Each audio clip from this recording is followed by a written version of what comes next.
Voter আড্ডায় আবারও স্বাগত। আজ আছি নারায়ণগঞ্জের রূপগঞ্জ এলাকায়। ভোট নিয়ে সাধারণ মানুষের ভাবনা তথা এই এলাকার রাজনীতি নিয়ে ভাবনা এবং দেশ সংস্কার নিয়ে কি ভাবছেন সেটি জানতে চাই এখানকার মানুষের কাছ থেকে, এই ছোট পরিসরে চায়ের আড্ডা থেকে। কি ভাবছেন তারা আগামী নির্বাচন নিয়ে এবং কি চাইছেন সামনের যিনি জনপ্রতিনিধি হবেন তার কাছে, সেই প্রত্যাশার কথা জানবে। একটু আপনার কাছে জানতে চাই কি দরকার আপনার এলাকায়।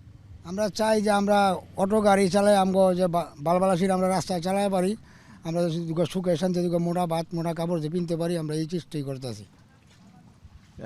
কিন্তু অটো নিয়ে তো আবার বিরোধও আছে যে অটো মূল সড়কে চলতে পারবে না, সেটা আবার যদি নতুন আপনি যাকে ভোট দিবেন সে যদি এসে সেই নিয়ম করে।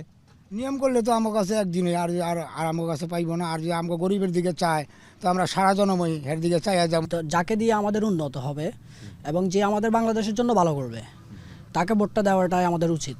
কারণ এতদিন তো সব কিছু দেখলাম আর সবাইকে ভোট দেওয়া হয়েছে, কিন্তু এখন বর্তমানে যা বুঝতেছি কেউ যদি আমাদের বাংলাদেশকে ভালো কিছু দেখায় তাহলে আমরা তাকে ভোট দেব। সব প্রার্থী তো কয় যে কাকরাইল মসজিদের ইমাম হয়ে গেছি, কিন্তু পাশ করলে তো ইমামের খোঁজ খবর থাকে না। এখানেই সবচেয়ে বড় দুঃখ লাগে। তো এই 16 বছরই ভোট দিতে নেই, তবে এইবার আশাবাদী। হয় 1 বছর হয়েছে না, আওয়ামী লীগের আমল হয়েছে না, ভোট আমরা দিতাম খেতেই করে আপনাকে ভোট হয়ে গেছে, আপনারা জানগা। যারা ভালো লাগে হ্যারে আমার মূল্যবান।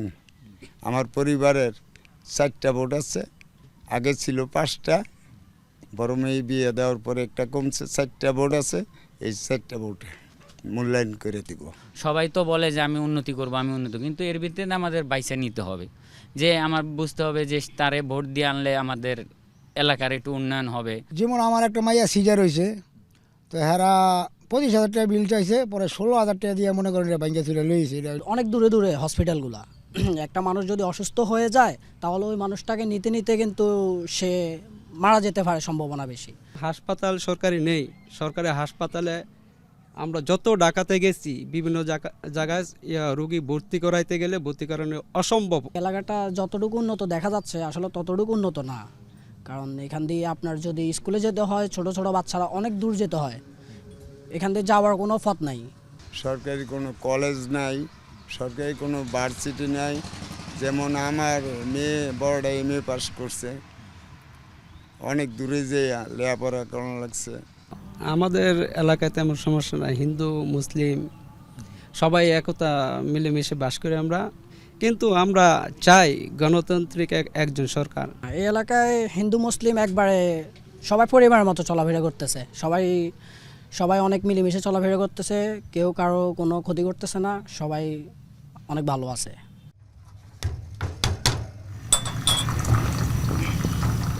গণভোট নিয়ে কথা হচ্ছে ব্যাপক, যে গণভোট বা হানা ভোট, এটা নিয়ে আপনার ধারণা কি? এটা দিলে কি হবে, না দিলে কি হবে, মানে কি সুবিধা অসুবিধা? গণভোটটা হচ্ছে আপনার গণভোট ভোটটা দিলে রাষ্ট্র কাঠামোর যে সংস্কার, সরকার যে সংস্কারের কথা বলছে, আমরা আশাবাদী সাধারণ জনগণ রাষ্ট্র এবং জনপথের জন্য সংস্কারের জন্য যে কাজটা হবে এটার জন্য গণভোট ভোট দেওয়া আমাদের প্রয়োজনীয়। এই দেশের সংস্কার না হইলে চলবো না। এর ভাষা শুনতে দিরা আমরা বাপ দাদা নাতি নাতকর সব চুরির প্রশিক্ষণ দিয়া লাইছি। দুর্নীতির পিছিয়ে দৌড় পাড়তেছে, হাইরে উমুকে 1 লাখ টাকা কামাইতেছে, আমি কেন বসে রয়েছি? একটা সরকার 2 বছরের বেশি থাকার 3 বছরের বেশি থাক, কথাটা ফেক এখানে না। কথা হচ্ছে গিয়ে যে আমাদের দেশের জন্য উন্নত করবে তাকে যদি জনগণ চায়, এই যে সে যতকাল থাকতে পারবে ততকাল রাখতে রাজি আছে। প্রতিদিনকার এই চায়ের আড্ডা, সেই চায়ের আড্ডার একেবারে প্রত্যক্ষ সাক্ষী এখানকার যিনি চা বিক্রেতা, তার কাছ থেকে একটু জানতে চাই। এখানে রাজনীতির আলাপ নিশ্চয়ই প্রতিদিন হয়, ভোট নিয়ে আলোচনা হয়। আপনি এখন পর্যন্ত সেই আলাপে কি পেয়েছেন? মানুষ ভোট নিয়ে কি ভাবছে বা আপনার ভাবনা কি?